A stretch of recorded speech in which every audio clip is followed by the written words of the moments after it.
Video വൈകിയത് വേറെ ഒന്നും കൊണ്ടല്ല, പുതിയ ഫോൺ വാങ്ങണല്ലോ. 2 ഫോണൊക്കെ വാങ്ങി അതിൻ്റെതായ സാധനങ്ങളൊന്നും.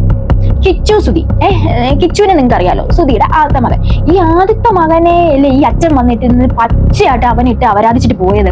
സ്വദേശിയാണ്. അയാളുടെ വീട്ടിൽ നിന്നാണ് പ്രതി അറസ്റ്റ് ചെയ്തത്. ആ കേസിൽ ഉൾപ്പെട്ട 2 മൊബൈൽ ഫോണും ലാപ്ടോപ്പും സീസ് ചെയ്ത് കോടതിയിൽ കൊടുത്തിട്ടുള്ളതാണ്. Hi hello friends, welcome back. അപ്പൊ നമ്മൾ ഇന്നും ഒരു രേണുസുധി കഥയുമായിട്ടാണ് വന്നിരിക്കുന്നത്. രേണുസുധി കഥയല്ല, പക്ഷെ എവിടേക്കോ രേണുസുധി എന്നെയും കൂടെ കൂട്ടോ എന്ന് പറഞ്ഞുകൊണ്ട് ഇങ്ങനെ താരയിട്ട് വരുന്നുണ്ട്. ശരിക്കും ഇത് എന്താണ്, കഴിഞ്ഞ ദിവസം സന്ദീപ് എടപ്പാളിനെ കൊണ്ട് കേസും കാര്യങ്ങളും ഒക്കെ ആയിട്ട് പുള്ളി എന്താണ് ഒരു വ്ലോഗ് ചെയ്തിട്ടുണ്ടായിരുന്നു. സ്റ്റേഷൻ ജാമ്യത്തിൽ വിട്ട കേസാണ്. എന്നിട്ടാണ് ഇത് ഒരു കൂട്ടം ആൾക്കാരെല്ലാം കൂടെ അവരുടെ അജണ്ടയുടെ ഭാഗമായിട്ട് കെട്ടിച്ചമച്ച കേസാണ്. ഏതൊരു പൊട്ടനും അറിയാം.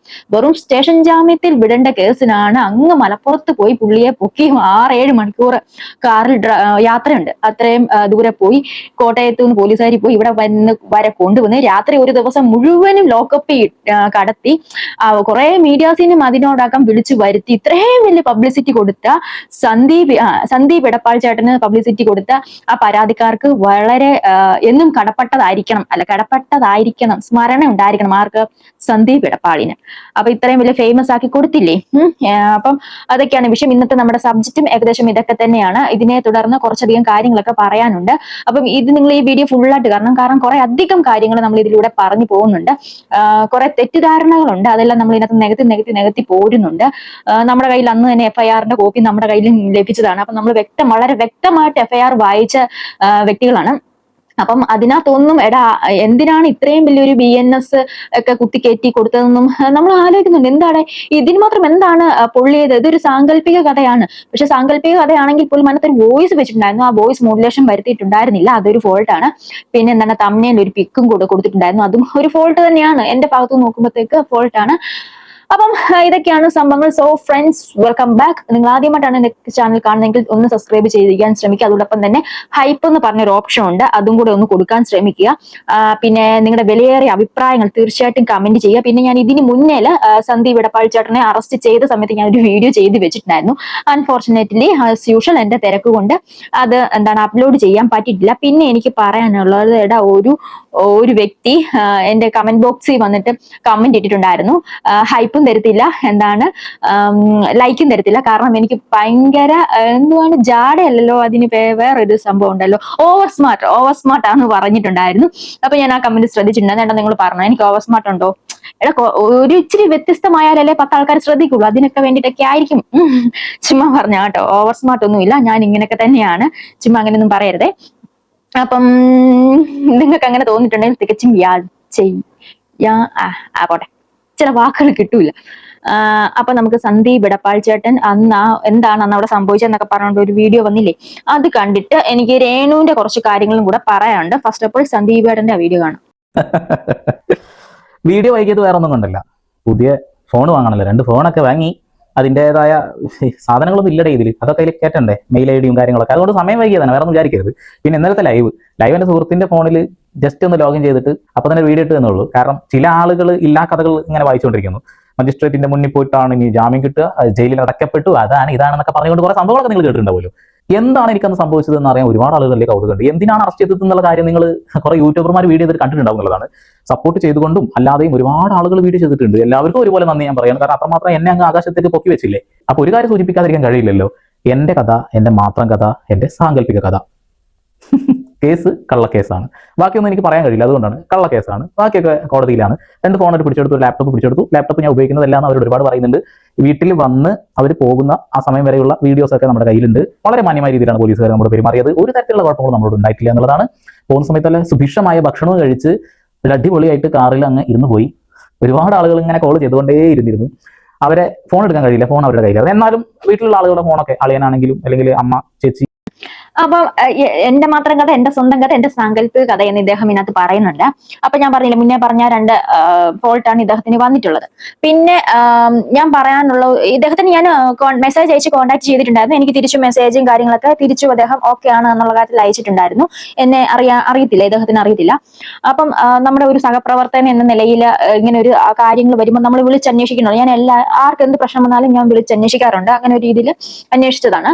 അപ്പൊ ഓക്കെയാണ്, കുഴപ്പമില്ല. ഇദ്ദേഹത്തിന്റെ ഫോണും കാര്യങ്ങളും പിടിച്ചു വെച്ചിരിക്കുകയാണ്. അത് അങ്ങനെയാണ്, തൊണ്ടി മുതൽ അവർ പിടിച്ചു വെക്കും. ലാപ്ടോപ്പും കൊണ്ടുപോയിട്ടുണ്ട്. പിന്നെ ഞാൻ പറയട്ടെ, ഇദ്ദേഹത്തിന്റെ ഈ ഫോണിലോ ലാപ്ടോപ്പിലോ ഒക്കെ ആയിരിക്കും ഇദ്ദേഹത്തിന്റെ കയ്യിൽ കുറച്ചധികം എവിഡന്റ് ആയിട്ടുള്ള കാര്യങ്ങൾ, തെളിവുകളൊക്കെ ഉണ്ട് എന്ന് പറഞ്ഞല്ലോ. അപ്പം അതൊക്കെ മേ ബി അവരങ്ങനെ പിടിച്ചു വെക്കുമ്പോഴത്തേക്ക് അത് നശിപ്പിക്കപ്പെടാൻ ഒരു ചാൻസ് ഇല്ല എന്നുള്ള ഒരു ഇതുമുണ്ട്.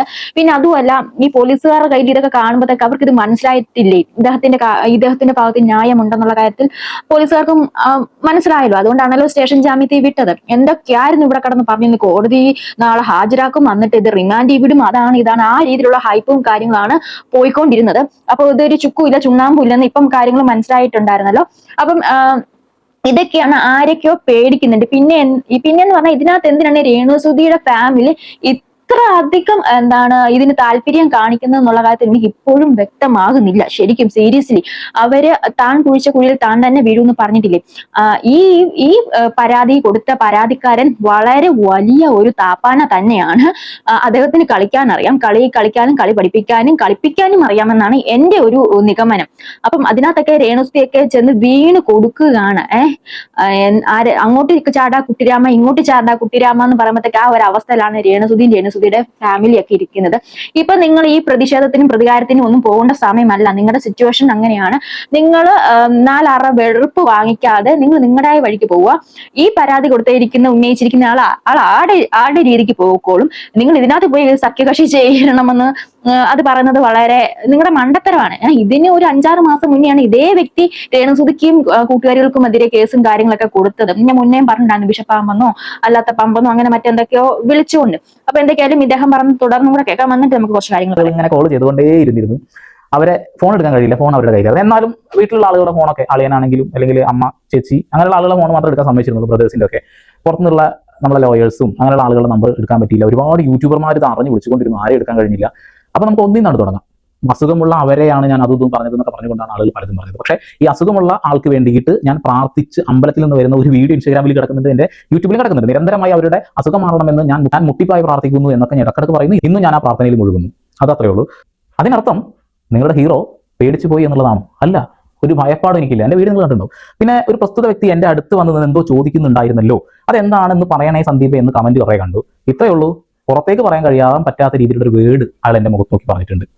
പറയാൻ പറ്റില്ല. എങ്ങനെ ഞാൻ നിങ്ങളുടെ മുന്നിൽ ഇതൊന്ന് പറയുന്നില്ല, അതവിടെ കിടക്കട്ടെ. ഏതെങ്കിലും ഒരു സാഹചര്യത്തിൽ എനിക്ക് പറയണം തോന്നിയാൽ ഞാൻ പറയാം. അതും പേഴ്സണൽ ആയിട്ട് ആർക്കെങ്കിലും പറഞ്ഞു തരാമെന്നുള്ളത് അത്രേ പറയുന്നുള്ളൂ.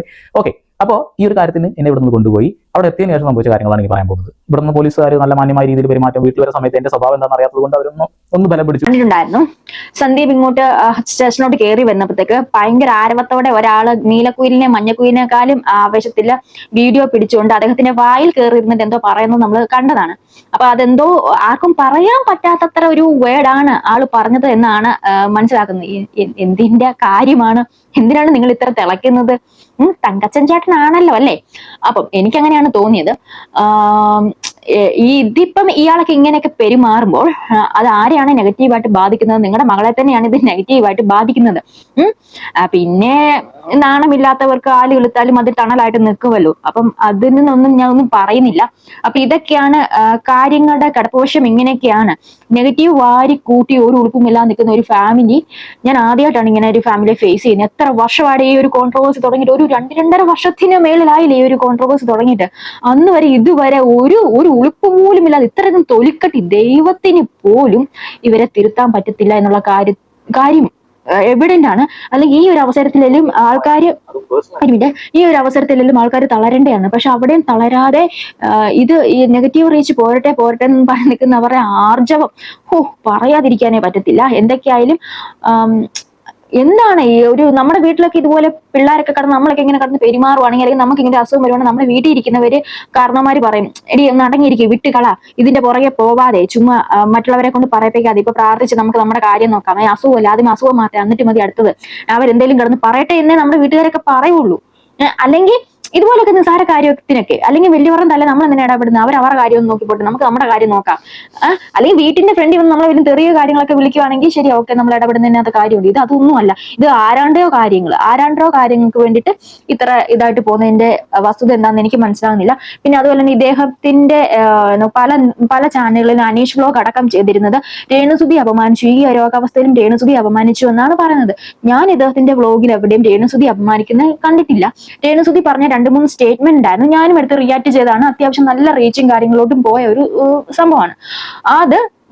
എന്താണ് രേണുസുതി പറഞ്ഞ പല കാര്യങ്ങൾക്കും നമുക്ക് സംശയങ്ങളുണ്ടായിരുന്നു. ആ സംശയം ഞാനും ചോദിച്ചതാണ്.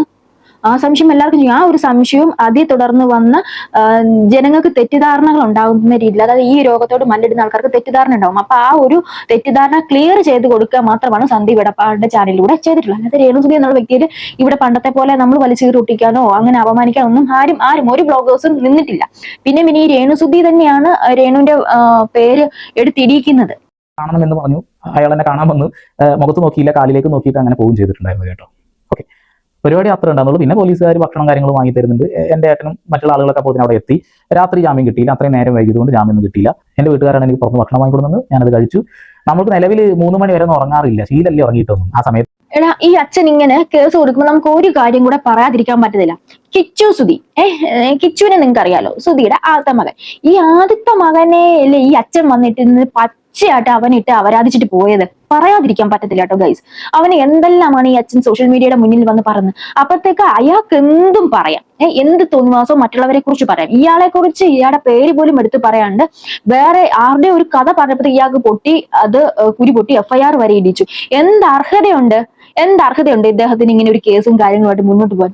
നമുക്ക് ന്യായമായിട്ടുള്ള ഒരു ചോദ്യമല്ലേ അത്? എന്ത് അർഹതയുടെ പുറത്താണ് ഇങ്ങനെ ഒരു കേസും കാര്യങ്ങളായിട്ട് പോയത്? അല്ല, ഇയാളൊക്കെ ഒരു അച്ഛനാണോ എന്ന് തന്നെ ഞാനിപ്പോ ചോദിക്കുകയാണ്. ഇപ്പോഴാണ് ഞാൻ പണ്ടും ചോദിക്കുന്നുണ്ട്. സായി പറഞ്ഞ കാര്യങ്ങൾ തന്നെയാണ് എനിക്കും പറയാം. മടല് വെട്ടി അടിക്കണം, ഇതിനൊക്കെ 7 അയല് തടിപ്പിക്കാൻ പറ്റത്തില്ല. ഇവിടെ സഭയും സഭാക്കാരും കൂട്ടരും ഒന്നും ഇല്ലേ? ഇങ്ങനെയൊക്കെയാണോ അച്ഛൻ? ഒരു മിഷണറി പദവിയിൽ ഇരിക്കുന്ന ആൾ ഇങ്ങനെയൊക്കെയാണോ? പണ്ട് ഇത് സജനെ ചോദിച്ച ക്വസ്റ്റ്യൻ ആണ്. ഇപ്പൊ നമുക്ക് ചോദിക്കേണ്ടി വരും. സജനെ നമ്മൾ വാരി വലിച്ചിട്ട് അലക്കി ഉടുത്തതാണ്. ഇത്രയും വിഷമുള്ള സാധനമാണ് നമ്മൾ അറിഞ്ഞിരുന്നില്ലല്ലോ. അപ്പം ഇതൊക്കെയാണ് അവസ്ഥ. അച്ഛന് ഒട്ടും ഈ ഒരു കേസും കാര്യങ്ങളുമായിട്ട് പോകാനുള്ള യോഗ്യത ഉണ്ടായിരുന്നില്ല. പക്ഷെ ഒരു ഉദ്ദേശത്തോട് വായടപ്പിക്കണം, മുന്നോട്ട് ഇനി ഒരു രഹസ്യങ്ങളും പുറത്തു വരാൻ പാടില്ല എന്നുള്ള വ്യക്തമായ ഉദ്ദേശത്തോട് കൂടിയാണ് ഇതിന് പുറകെ നല്ലൊരു അജണ്ടയാണ് എന്നാണ് എനിക്ക് ഇതിൽ നിന്ന് മനസ്സിലാക്കിയത്. പിന്നെ അനീഷ് ബ്ലോഗിലോട്ട് വരുവാണെങ്കിൽ, എത്തിക്സ് എന്ന് പറഞ്ഞൊരു സാധനം നമുക്ക് വേണം കേട്ടോ. എത്തിക്സ്, നേരും നിറയുടെയും കൂടെ വേണം നിൽക്കാൻ. അത് ഒരു സമയത്ത് നമ്മൾ ഒരു വ്യക്തി നല്ല രീതിക്ക് പോവാന്ന് വെച്ചു, അപ്പൊ നമ്മൾ അവരെ നന്നായിട്ട് പറയും. അതേ വ്യക്തി തന്നെ നാളെ ഒരു മോശം സംഭവം കാണിച്ചിട്ടുണ്ടെങ്കിൽ, അയ്യോ അവൻ പണ്ട് ചെയ്തത് നല്ലതായിരുന്നു അതുകൊണ്ട് ഇപ്പോഴും ചെയ്യുന്നത് നല്ലതെന്ന് പറയുന്ന ആ ഒരു സിസ്റ്റത്തോട് ഞാൻ യോജിക്കുന്നില്ല. കറണ്ടില് ഇപ്പൊ എന്താണോ ചെയ്യുന്നത് അത് വിളിച്ച് പറയാൻ തന്നെ വേണം. അതാണ് ഒരു റിയാക്ഷൻ വീഡിയോസ് ചെയ്യേണ്ടത്, അതാണ് അതിന്റെ ക്രെഡിബിലിറ്റി. അല്ലാണ്ട് അയ്യോ ഞാൻ പണ്ട് അവരെ കുറിച്ച് നല്ലതാണല്ലോ പറഞ്ഞത്, ഇനി അവരെ കുറിച്ച് നല്ലത് തന്നെ പറഞ്ഞാലല്ലേ ശരിയാവുള്ളൂ, അങ്ങനെയൊന്നുമില്ല. കാണിക്കുന്ന എന്താണോ, നമ്മുടെ കൺമുന്നിൽ എന്താണോ സത്യസന്ധമായിട്ട് തോന്നുന്നത് അത് നമ്മൾ വിളിച്ചു പറയണം. അത് വിളിച്ച് പറഞ്ഞേ പറ്റുള്ളൂ. അത് ആരും താങ്ങിയും ഒന്നും നിൽക്കുന്നത്.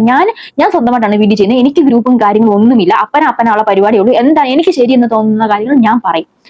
തെറ്റെന്ന് തോന്നുന്ന കാര്യങ്ങൾ തെറ്റാന്ന് തന്നെ പറയും. അതിന് ആരെയും ഞാൻ കൂച്ചുന്ന കാര്യമൊന്നുമല്ല. എനിക്കങ്ങനെ ആരെയും പേടിയില്ല. ഇതിന്റെ പേര് എന്ത് വന്നാലും എനിക്കൊരു കുന്തവും ഇല്ല. വന്നതിന്റെ ബാക്കി എന്ന് പറഞ്ഞ് നിൽക്കുന്ന ഒരു വ്യക്തിയാണ് ഞാൻ.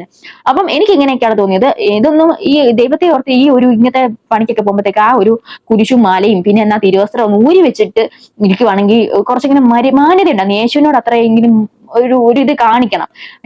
അല്ലാണ്ട് കുറെ ലിപ്റ്റിക്ക് വിട്ട് കുറച്ച് പുട്ടി അടിച്ചിട്ട് വന്ന് ഈ ഒരു ഒരു ആയുധം പോലെ ഈ തിരുവസ്ത്രവും ഒരു പ്രാർത്ഥനാ പുസ്തകവും ഒരു കുരിശുമാലയും വന്നിട്ട് ഈ കാണിക്കുന്ന പ്രഹസനം വളരെ ബോറാവുകയാണ്.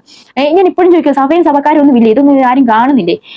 അപ്പൊ ഇതൊക്കെയാണ് അവസ്ഥകൾ. ഇതൊക്കെ നിൽക്കട്ടെ, ഞാൻ ഇത് പറയാൻ കാരണം വെച്ചാൽ രേണുവിന്റെ പ്രൊഫൈലിലോട്ട് പോവുകയാണെങ്കിൽ ഈ ഒരു സംഭവം രേണു എടുത്തിട്ട് അങ്ങ് ആഘോഷിക്കുവാണ്. നന്നായിട്ട് ഈ ഒരു സംഭവം എടുത്തിട്ട് ആഘോഷിക്കുന്നു. കാര്യങ്ങളൊക്കെ ഭയങ്കര മാസ് ബീജിയും ഒക്കെ ഇട്ടാണ് ആ സ്റ്റേഷനും കാര്യങ്ങളൊക്കെ രേണു സ്റ്റോറി ആയിട്ട് ഇടുന്നത്. അത് കഴിഞ്ഞിട്ട് കഴിഞ്ഞ ദിവസം വന്നിട്ട് എന്നെ മുട്ടിപ്പായി പ്രാർത്ഥിക്കുന്നു എന്ന് പറഞ്ഞുകൊണ്ട് വന്ന ഒരു റീൽ ഇടുന്നുണ്ടായിരുന്നു. ഇവിടെ ഇത്രയും ദുഷിച്ച മനസ്സ്, ഈ ഒരു ഇങ്ങനെ ഒരു ജേർണിയിലൂടെ പോകുമ്പോഴും ഇത്രത്തെ ദുഷിച്ച മനസ്സ്, മറ്റുള്ളവരെ ദ്രോഹിക്കണം എന്നുള്ളൊരു മനസ്സ്, എന്നിട്ട് പിന്നെ വെരി നെക്സ്റ്റ് ഡേ ഈശ്വരനോട് പ്രാർത്ഥിക്കണമെന്നൊക്കെ പറഞ്ഞുകൊണ്ട് എങ്ങനെ കഴിയുന്നു ഇവർക്ക്? ഇത്രയും ഉളുപ്പില്ലാതെ നിൽക്കാൻ എങ്ങനെ കഴിയുന്നു? എല്ലാവർക്കും പറയും ഈ കേസ് എങ്ങനെ വന്നു, എന്തിനു വന്നു, എന്താണ് കാര്യങ്ങൾ എന്നൊക്കെ. ആരാണ്ടോ കാര്യങ്ങൾക്ക് വേണ്ടി വള്ളി പിടിച്ച് വെച്ച് ഇതിനകത്ത് നമുക്ക് എവിഡന്റ് ആണ്. ഇതിനകത്ത് പരാതിക്കാരനായുള്ള വ്യക്തി ഈ സന്ദീപ് എടപ്പാടിനെ നന്നായിട്ട് ഭയക്കുന്നുള്ളൂ. അപ്പൊ അതിനകത്ത് എന്തൊക്കെയോ കാര്യമുണ്ട് എന്ന് വേണം മനസ്സിലാക്കാൻ. അപ്പൊ അതുകൊണ്ടാണല്ലോ അടപ്പിക്കുന്ന രീതിയിൽ ഇത്രയും വലിയ ഒരു കൊട്ടും കാര്യങ്ങളൊക്കെ കൊടുത്തത്. പിന്നെ പറയുന്നുണ്ട് പോലീസുകാർ ഫുഡും കാര്യങ്ങളൊക്കെ വാങ്ങിച്ചു തന്നിട്ടാണ് ഒക്കെ പോയെന്നൊക്കെ. അപ്പൊ പോലീസുകാർക്കും ഇങ്ങനെ ഇത്രയും പെട്ടെന്നൊക്കെ എടുത്ത് ചാടി പോകണമെങ്കിൽ അവർക്കും ഒരു ചെറിയ ഒരു ബെനിഫിറ്റ് ഉണ്ടായിരിക്കുമെന്നാണ് ഞാൻ പ്രതീക്ഷിക്കുന്നത്. എനിക്ക് അറിയത്തില്ല, ഞാൻ അങ്ങനെ പ്രതീക്ഷിക്കുകയാണ്. അപ്പൊ ഒരു ബെനിഫിറ്റും ഇല്ലാതെ പോലീസുകാർ ഇതിന്റെ പുറകിൽ ഒരു സ്റ്റേഷൻ ജാമ്യത്തിൽ വിടേണ്ട കാര്യത്തിന് FIR വിട്ട് പോണെങ്കിൽ അതിന്റെ പുറകിൽ എന്തൊക്കെയോ കറുത്ത കാര്യങ്ങളുണ്ടടേ. പോലീസുകാർക്കും ഒരു ലാഭം ഇല്ലാതെ അങ്ങനെ ഇറങ്ങത്തില്ല. നമുക്കറിയാം, നമ്മൾ സ്റ്റേഷനും കാര്യങ്ങളൊക്കെ പോയിട്ടും കാര്യങ്ങളൊക്കെ ഉണ്ട്. അപ്പം അങ്ങനെ സ്റ്റേഷനും ആ കാര്യങ്ങളൊക്കെ ആയിട്ട് ഇങ്ങനെ കേസും കാര്യങ്ങളൊക്കെ ആയിട്ട് നിൽക്കുന്നവർക്ക് നല്ല വ്യക്തമായിട്ട് അറിയാവുന്ന ഒരു കാര്യം തന്നെയാണ് ഇത്. അപ്പൊ രേണുവിന്റെ ഈ പ്രവൃത്തിയും രേണുവിന്റെ എന്താണ് ഈ ഫാമിലീസിന്റെ അച്ഛന്റെ ആണെങ്കിലും, അമ്മയെ മാത്രമേ ഇതുവരെ കണ്ടിട്ടില്ല, അച്ഛന്റെ ആണെങ്കിലും ചേച്ചിയുടെ ആണെങ്കിലും ഇവരൊക്കെ ഈ ഒരു കാഴ്ചപ്പാട് അവർക്കൊന്നും ഒരു 10 പൈസയുടെ വിവരവും ബോധമില്ലെന്നാണ് എനിക്ക് മനസ്സിലായിട്ടുള്ളത്. അതൊക്കെ മാറ്റാതെ രേണു രക്ഷപ്പെടുമെന്ന് എനിക്ക് തോന്നുന്നില്ല. അപ്പം ഇതൊക്കെയാണ്, ഒട്ടും സമയമില്ല, എനിക്ക് പോകേണ്ടതായി, വാച്ച് കിട്ടിയില്ല. അപ്പം അതൊക്കെയാണ് കാര്യങ്ങൾ. അപ്പം ഇതൊക്കെ കണ്ട് നിങ്ങൾക്ക് എന്താണ് തോന്നിയാൽ തീർച്ചയായിട്ടും കമന്റ് ചെയ്യുക. അപ്പൊ അടുത്തൊരു വീഡിയോ കാണുന്നവരെ ബൈ.